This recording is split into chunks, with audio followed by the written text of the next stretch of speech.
Yes, yes. Hello, Facebook. Hi, Instagram. Hi, YouTube. Hey, Glam Rebel Star. Shout out to you. Love you tons. Mwah. I'm wearing my Rebel jumpsuit, and it's so cute. You guys, it's like so comfy and cute. Look at it. It's got little cute angel wings. Yeah. I love this color. First of all, green's my favorite color. Um, and I love the fact that I could just throw this on and just get going. And you know what I mean? It's easy, it's fun to wear, and it's quick. I like things, just throw it on and just get up and go. Hey, what's up, Chrissy? Rose up, couples. Love you. Tom Leach, what's up, Rick? What's up, Tom? Hey guys, so welcome to Tuesdays with Rebel. We meet every single Tuesday at 12 p.m. PST, and I don't know if you can hear my voice. I'm not really feeling that great today.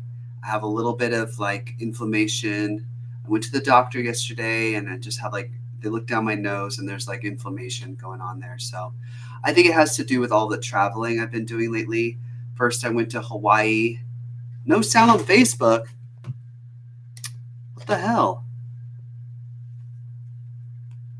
What the hell? Can you hear me now? Check, check. Check, check. All right. Can you hear me now on Facebook? Randall? Check, check. Yeah, so, hey, Mary. Thanks for joining me. I can hear you on Facebook. Okay, cool. But yeah, so I went to the doctor, and I have a little bit of like, they look down my nose. They put this like camera down my nose, and then they check it. They check and see what's going on, and there's like inflammation. Well, because I mean, honestly, when you're traveling so much, I went to Hawaii, I went to Japan, and then I went to Miami, and then I campaigned with my friend in Ohio. I mean, all of these different places with different types of weather can really um, make an impact on like your health. So, what's up, Istvan? Thanks for being a top fan on Facebook. Istvan Liksky. Where are you from? That's an interesting name. Very interesting.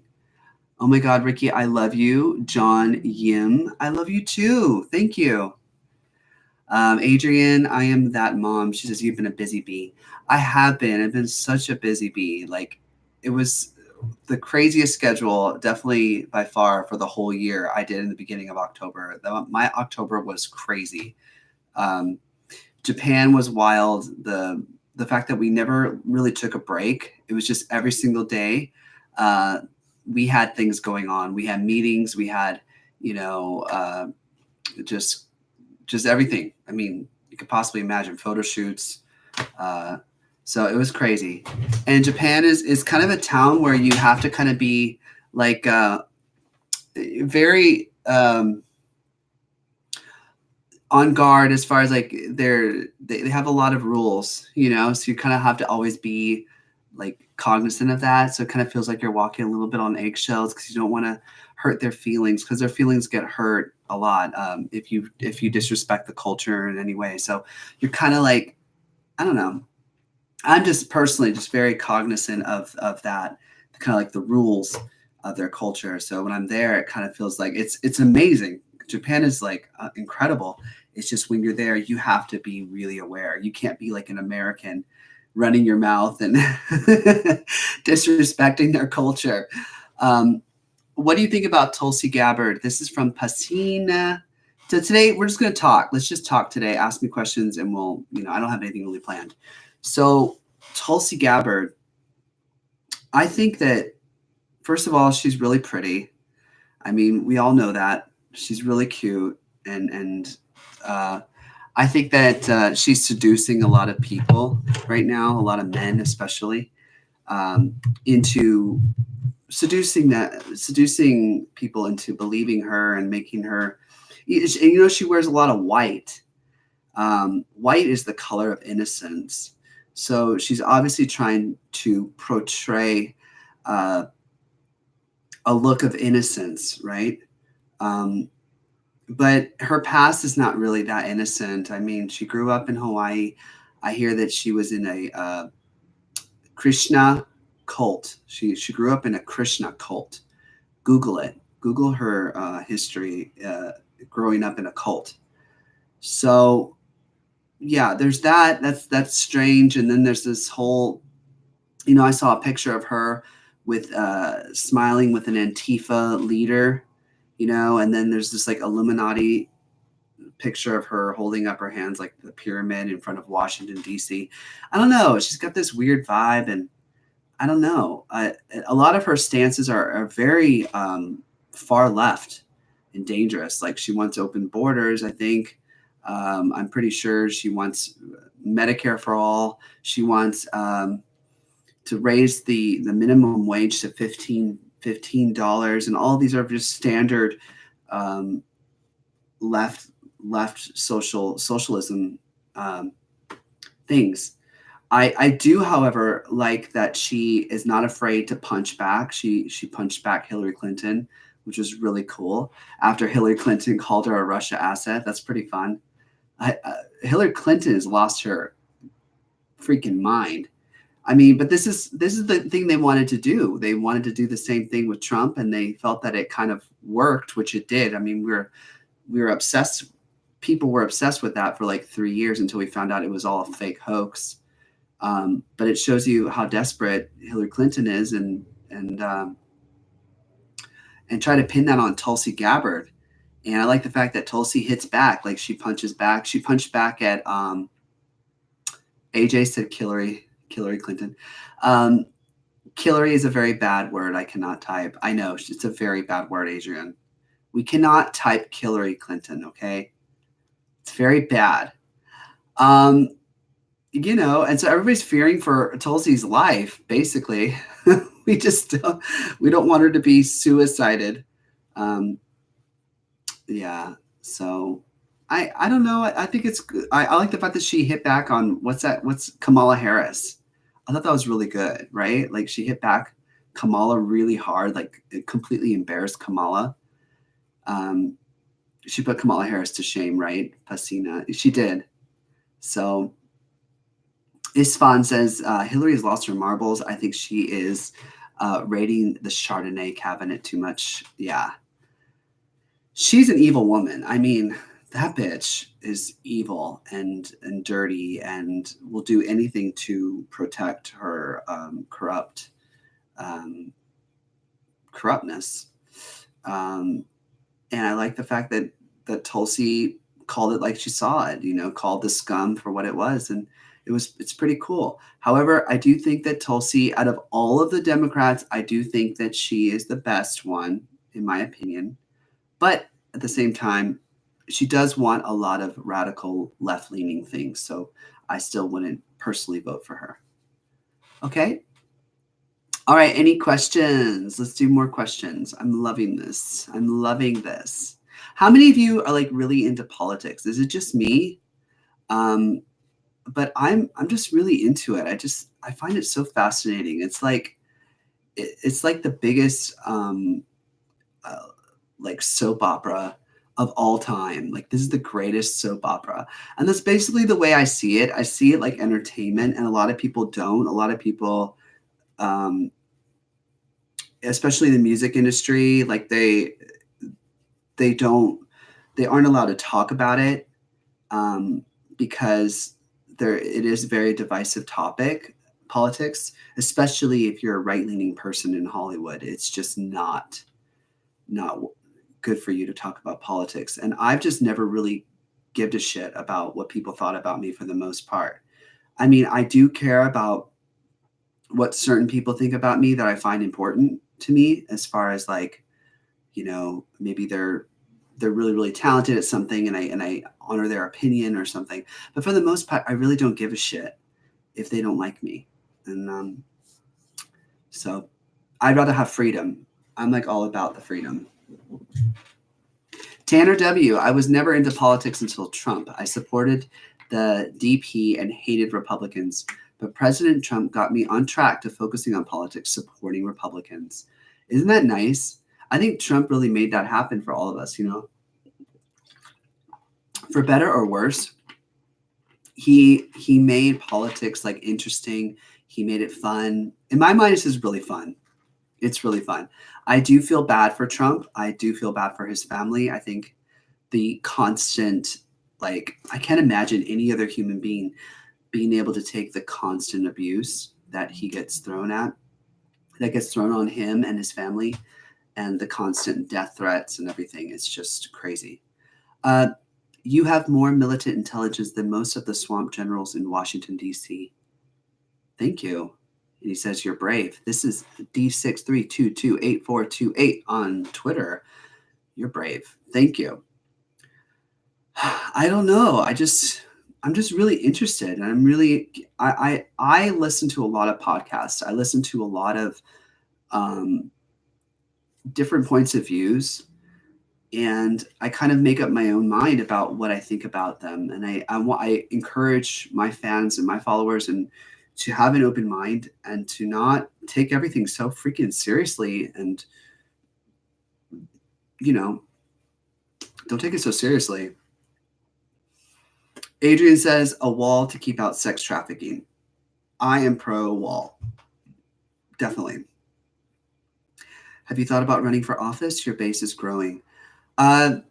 Yes, I have. I have been approached by certain people who are campaign,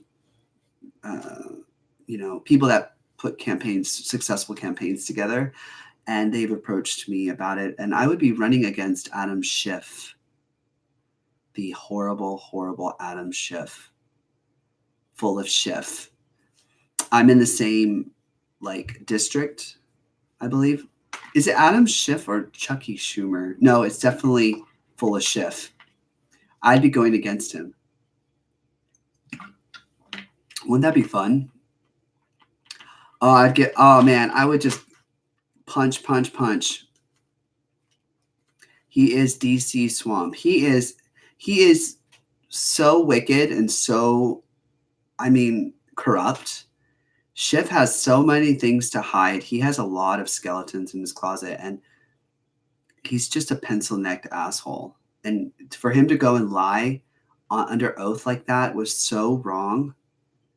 To go and lie and say that all these things that Trump said that were just complete lies, so wrong.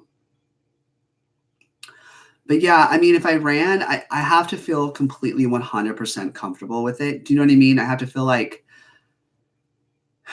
that's what I want to do. But it is a sacrifice, and not only is it a sacrifice, but it's like, I've never really thought about being a politician, to be honest, but maybe I am good at it, and maybe I could handle it.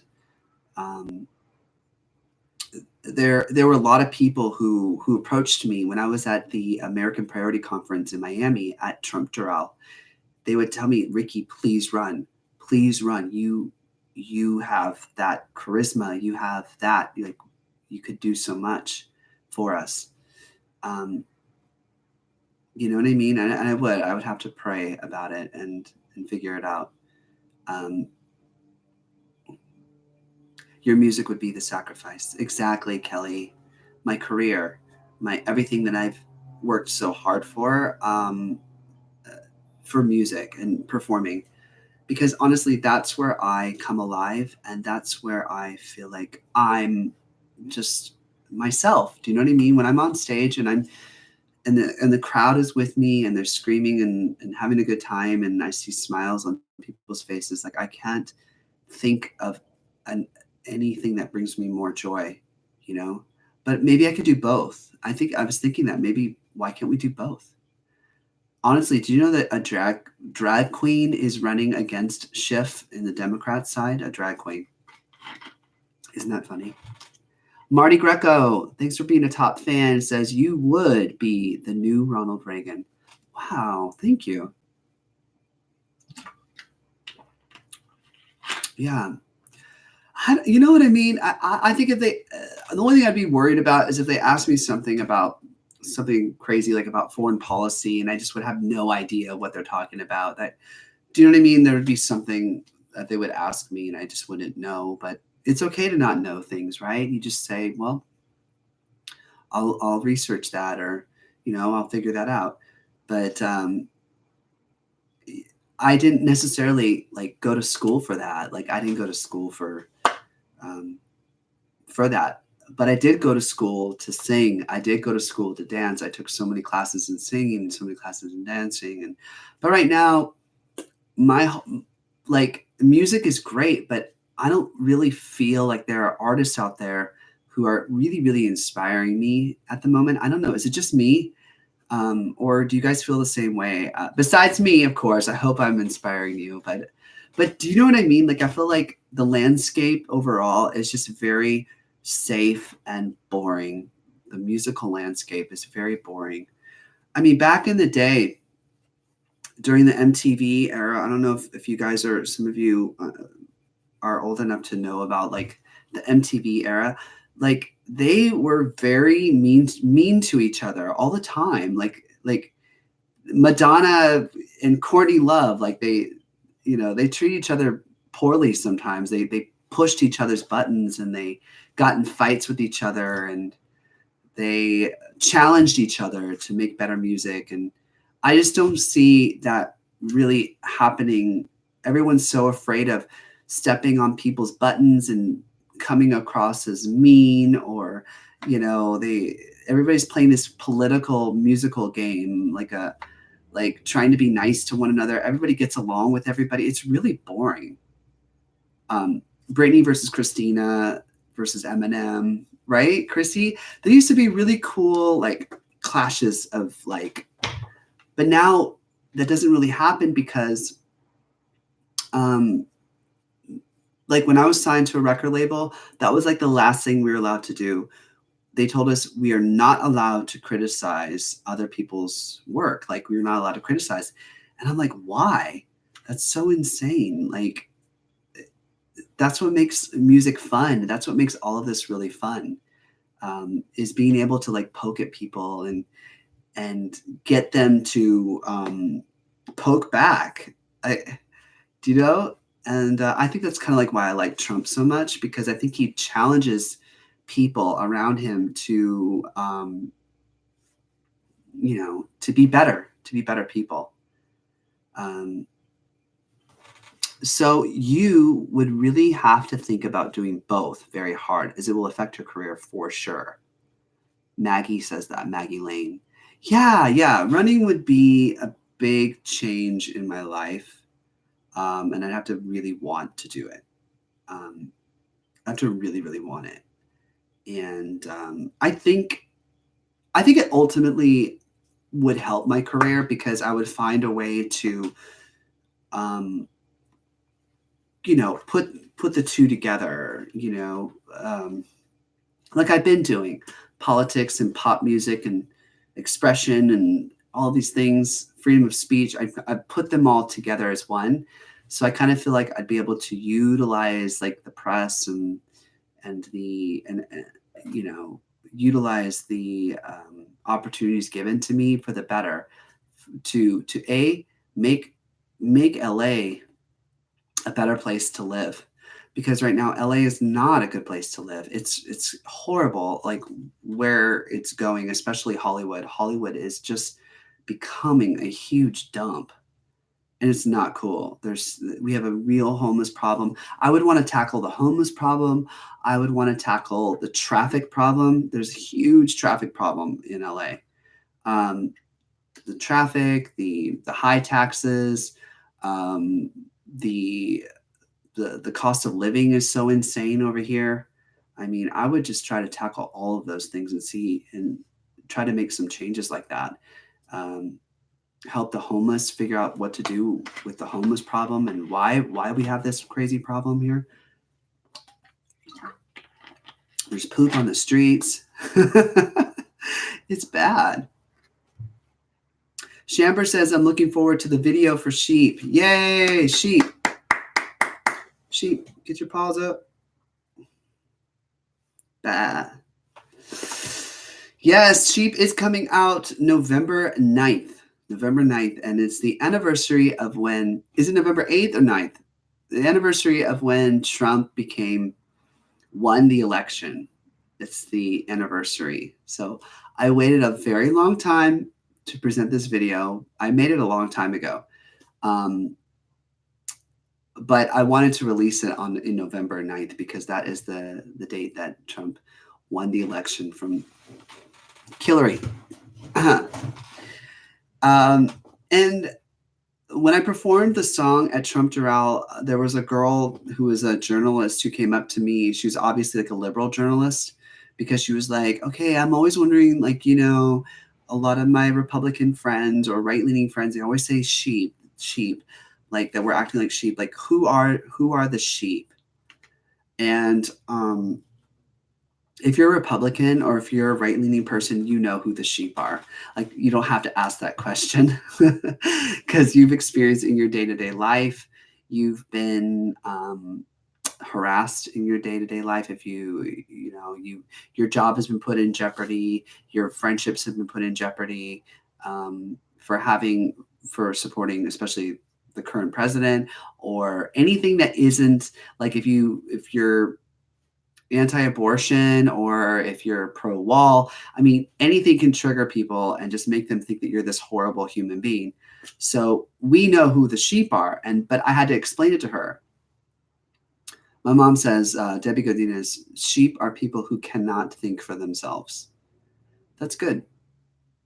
Yeah, that's good. I mean, ultimately, that's what it is. And I also clarified with her, I think that the sheep are the people who are hearing this crazy information every single day and they're digesting it as being true. And then not only are they doing that, which we're all allowed to do, it's how they react to it. They're ruining relationships for it. There are many people who've gotten divorced over political differences, people who've just broken up with their girlfriends and boyfriends. And hey, what's up? I am Caden Asher. Miss you. But yeah, like, it's people who destroy friendships over the fake, corrupt news that they're hearing in their head. There's one thing about receiving the information, but it's another way, like how you react to the information that you're being given. So the sheep are the people who hear the information and then like destroy relationships over it. And there have been so many people in my life recently who have, either stopped calling me or tell me that, oh, I wish I could have you for this show, but why we can't have you, right? Like, why, right? Like, do we have to talk about why? Like they want me for their show or something, but like, yeah, but we can't really have you, but why, right? Oh, why? Because I voted for somebody that was on the ballot and I was allowed to vote for? Like, what the hell, dude? AJ, the fun guy. Ray Latre, for example. Yeah, Ray is a good example. Ray was, quote, my friend for a minute. And then, the second she found out about that I voted for Trump is like, I was the worst piece of shit on the planet to her. So, whatever. It's a him. It's not a girl. That's a drag queen. Mom, I think, wanted me to talk about CNN fake news, the Project Veritas. Watch Project Veritas for CNN fake news truth. Watch Project Veritas for CNN fake news truth. And I want everyone to do that who is on the fence about whether or not CNN is fake news. If you can watch these videos on Project Veritas and not see the corruption and not see how crazy the Clown News Network is, like, you're kind of a lost soul. I don't know what to tell you. But I mean, CNN is so corrupt. You're right. It is. And it literally is the enemy of the people. And when Trump says that, he says the fake news is the enemy of the people, the fake news media. And they go and they change that and they say, oh, well, Trump thinks that the media is the enemy of the people. No, it's the fake, corrupt news and this disinformation warfare that we are currently living in is what is the evil part of everything, because they're trying to ruin us as Americans. They're trying to separate us and to pull us apart and to fight amongst each other and fight each other and not work together to find solutions, right? It's wild. The world we're living in is so wild. It's like, I feel like we're living, like I've said this many times, I feel like I'm living in a twilight zone. How crazy this world is right now. Love and truth will win. That's right. That's right. Love and truth will win in the end. And I will leave you all with that.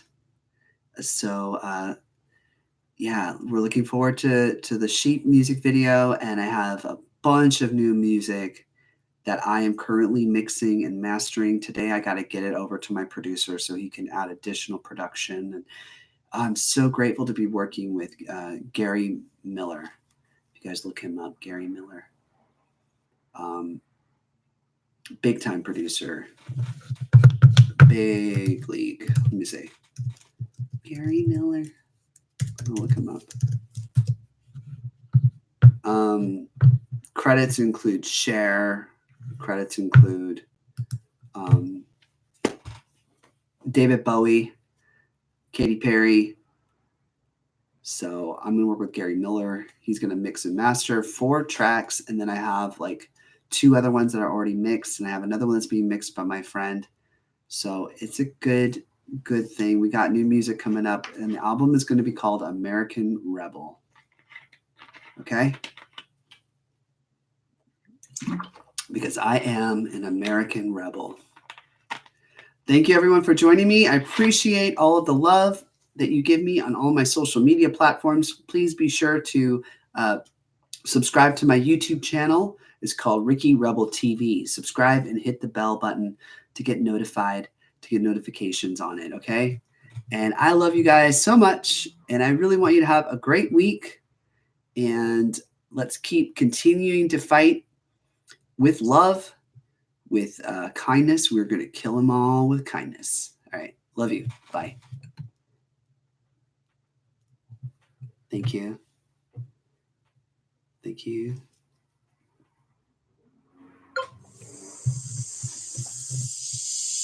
All right. Okay, YouTube, thanks for joining me. Please subscribe to my YouTube channel if you haven't already. Love you. Bye.